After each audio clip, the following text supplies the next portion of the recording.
నమస్తే, welcome to Andhraprabha. నేను మనస్విని. దేశ రాజధాని ఢిల్లీ వేదికగా జనసేన అధినేత ఆంధ్రప్రదేశ్ ఉప ముఖ్యమంత్రి పవన్ కళ్యాణ్ దేశ సమగ్రత, జాతీయ సమైక్యతపై అత్యంత ప్రతిష్టాత్మకమైన ప్రసంగం చేశారు. జాతీయ సమైక్యత కోసం సేన ప్రస్థానం సమావేశంలో ఆయన కాంగ్రెస్ పార్టీ అనుసరిస్తున్న విచ్ఛిన్నకర ప్రాంతీయ విద్వేష రాజకీయాలపై తీవ్ర స్థాయిలో విరుచుకుపడ్డారు.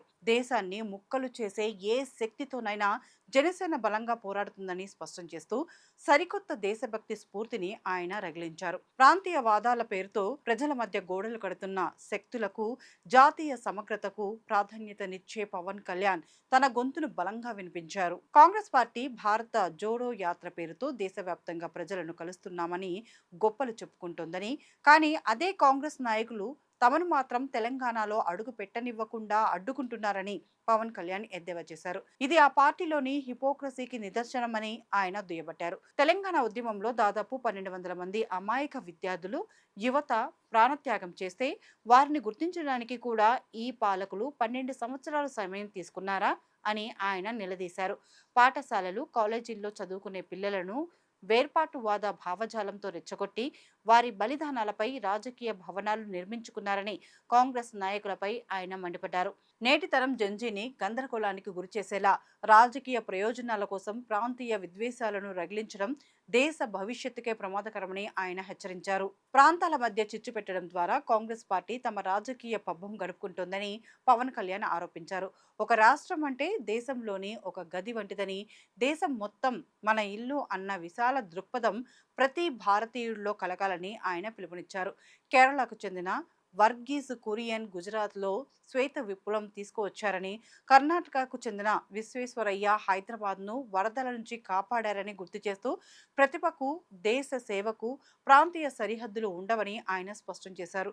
కానీ దురదృష్టవశాత్తు కొన్ని దశాబ్దాలుగా మన దేశంలో దేశభక్తి కంటే ప్రాంతీయవాదానికే ప్రాధాన్యత పెరగడం దేశ సమగ్రతను దెబ్బతీస్తుందని ఆయన ఆవేదన వ్యక్తం చేశారు. ప్రజల మధ్య విభేదాలు సృష్టించే రాజకీయాలు దేశాన్ని బలహీనపరుస్తాయని, జాతి సమైక్యతను కాపాడటమే తమ పార్టీ ప్రాథమిక లక్ష్యమని ఆయన ప్రకటించారు. తెలంగాణ ఏర్పాటును జనసేన పార్టీ ఎప్పుడూ వ్యతిరేకించలేదని, కానీ ఆ ప్రక్రియను కాంగ్రెస్ ప్రభుత్వం చేపట్టిన అసంబద్ధమైన, బాధ్యతారాహిత్యమైన తీరునే తాము తప్పుపట్టామని పవన్ కళ్యాణ్ స్పష్టం చేశారు. గౌరవప్రదంగా ఇవ్వాల్సిన రాష్ట్రాన్ని ఎన్నికల రాజకీయాల కోసం ఆదరాబాదరాగా విభజించడం వల్లే నేటికి ఆస్తుల పంపకం, నీటి వాటాలు, ప్రాంతాల మధ్య ఘర్షణలు కొనసాగుతున్నాయని ఆయన విశ్లేషించారు. విభజన చేసిన తీరు నేటికి మానని గాయం మిగిలిందని, ప్రజల మధ్య చిచ్చు పెట్టే చర్యలు కాంగ్రెస్ డిఎన్ఏలోనే ఉన్నాయని ఆయన విమర్శించారు. తనను తెలంగాణలో పర్యటించకుండా అడ్డుకోవడం ద్వారా కాంగ్రెస్ ప్రభుత్వం రాజ్యాంగ స్ఫూర్తిని, పౌరుల ప్రాథమిక హక్కులను దుర్వినియోగం చేస్తోందని ఆయన ఆరోపించారు. చివరగా యువతకు ఆయన ఒక విలువైన సందేశాన్ని ఇచ్చారు. నేటి తరం యువత ఫ్యాషన్ కోసం ఆకర్షణీయమైన పేర్లకు, మెదడును గందరగోళపరిచే విచ్ఛిన్నకర వాదనలకు దూరంగా ఉండాలని సూచించారు.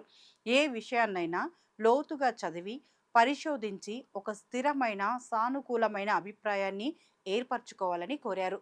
దేశ సమగ్రత, సార్వభౌమాధికారం, సచ్ఛీలతను కాపాడే ఆలోచనలే నిజమైన దేశభక్తుల లక్షణాలు కావాలని పవన్ కళ్యాణ్ పేర్కొన్నారు. జనసేన ఢిల్లీ వేదికగా అధికారం కోసం రాలేదని, దేశభక్తితో జాతి సమగ్రతను కాపాడేందుకు, కుట్రపూరిత రాజకీయాలను ఎండగట్టేందుకు సిద్ధమైందని ఆయన పునరుద్ఘాటించారు. దేశమే మొదట, మిగతావన్నీ తర్వాత అనే సిద్ధాంతంతో పవన్ కళ్యాణ్ చేపట్టిన ఈ ప్రయాణం దేశవ్యాప్తంగా ప్రాంతీయ వివాదాలకు వ్యతిరేకంగా ఒక బలమైన స్వరంలా మారుతోంది.